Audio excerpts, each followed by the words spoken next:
Okay, here's the problem. With most collectibles you buy, you get a nice cabinet, maybe you add some lighting, and you put your figures or whatever it is you want to display in a nice, neat little row, and you call it good. Maybe that's totally fine. Maybe that works for most, but what if there's a more interesting way to do this? Can we develop a more custom and unique way to display our nerd dolls? They're action figures. Perhaps we can even make this work for themed room designs. But before we do this, however, I need to show you how a practically impractical project like this begins. You see here, this is the new corridor design that we have for the next phase of our room build project. And here in the corner is a feature I designed that I wanted to try my hand at 3D printing on a larger scale. Now, stay with me here. Take a little journey with me as this project started, and I'll show you how we get to the display. It's the kind of project where I wanted to take 3D printer, a laser cutter, and some good old-fashioned greeblies and kind of mash them all together.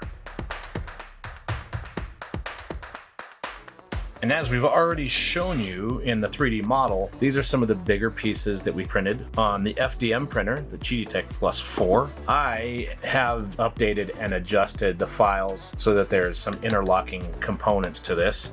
This goes in there like so. I've taken and laser cut a template out here, and then in the model itself, you can see here that we've got this recessed edge. So that's going to allow us to sink this piece of laser cut acrylic like so, and then we'll end up with a recessed panel underneath. Then we've also 3D printed on the FDM printer. I'm calling it an exhaust port, and that slides down in here nice and slick and sits proud of the face of this.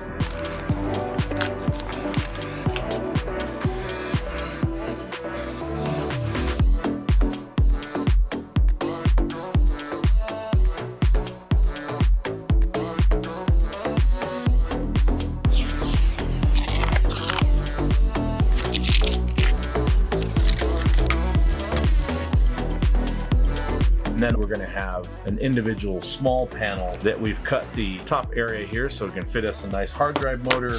And then I've got a couple of other random bits, such as this piece here, that's going to sit inside this here.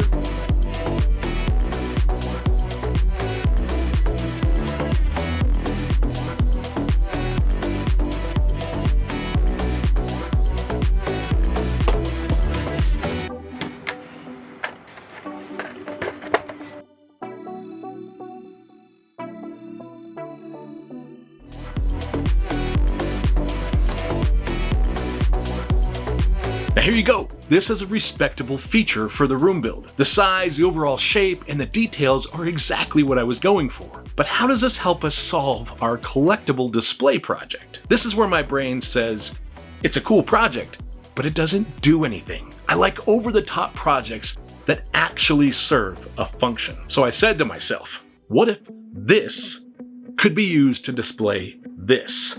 Now the first problem we have is this thing is way too big for something this small. So we've got to solve that problem.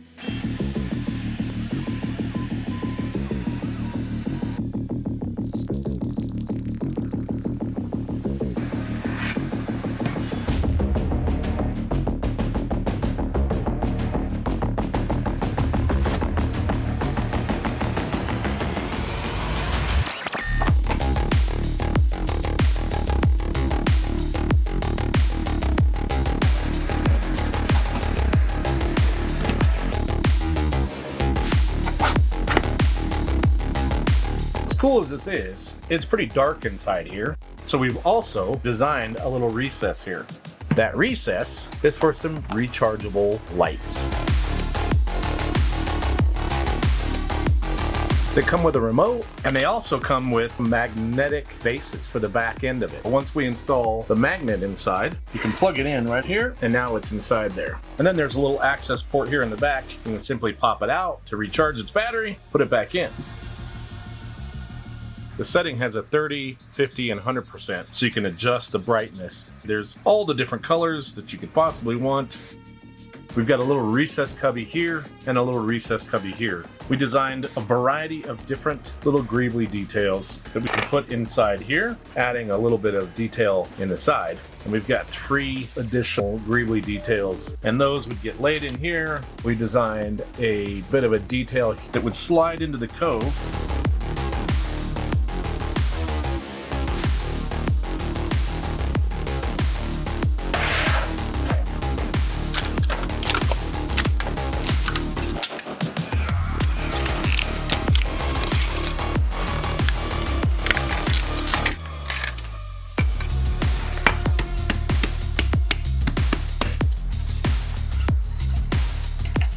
So at this point, I'm playing with a few different ideas for background inserts.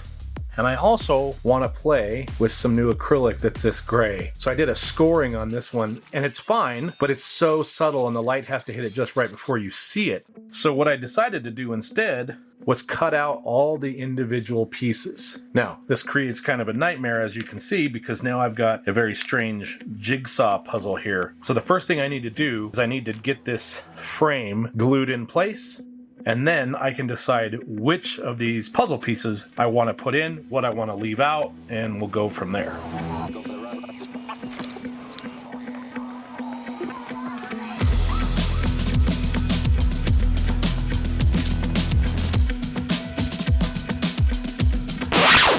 This really seemed like a good idea at the time, but this is going to take forever.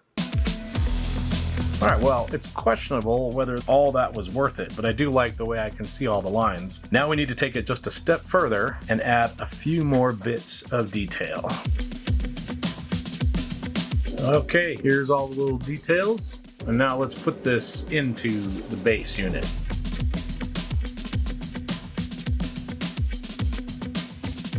Now, as interesting as that was, I discovered a better way to go about this. This method should have been obvious to me, but I couldn't see the forest for the trees, or in this case, the panels for the greeblies. Once the laser scores all the lines, you simply just need to apply a bit of paint. Then when you peel off the protective layer, you're left with the paint saturated in all of those lines. It's easy and it looks fantastic.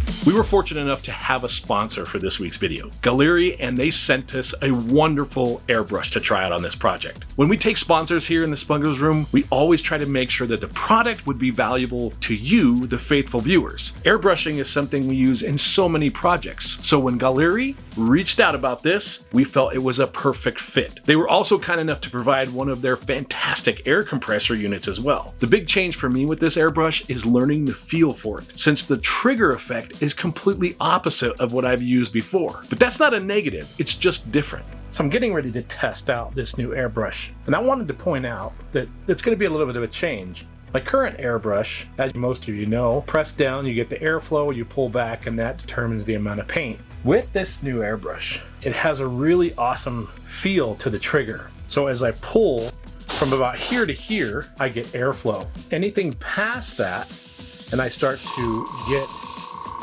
paint flow.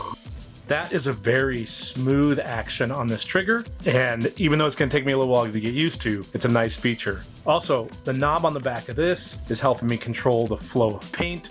I get a little adjustment up here for airflow, so I think all that's left now is to just give this a try with some actual paint.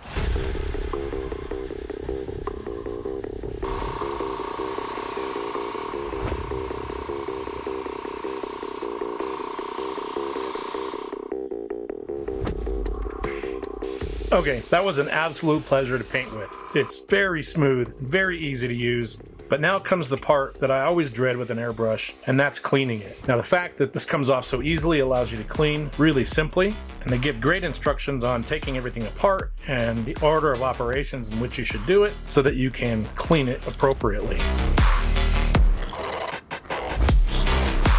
I've really enjoyed the airbrush, and if you're in the market for one, please follow the links in the description below and give GAAHLERI a try. We want to give them a big thank you, and now we'll jump right back into the project.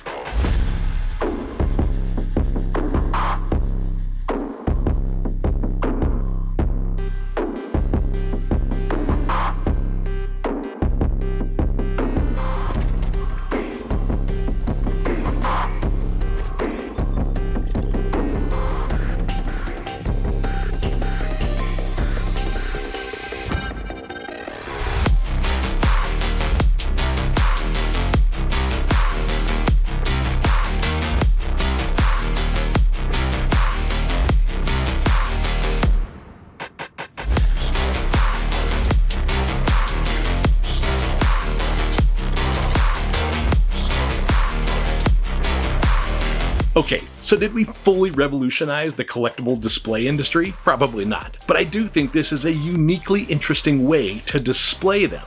There are so many possibilities for these, and I hope that we get to see people make these in their own versions and spins. I'm fixing a couple issues with the files as we speak, and they'll be up on our website Saturday, April 26th. So if you're interested in downloading these files and maybe making your own, you'll be able to do that. And until we see you next time, we hope you keep building something out of nothing.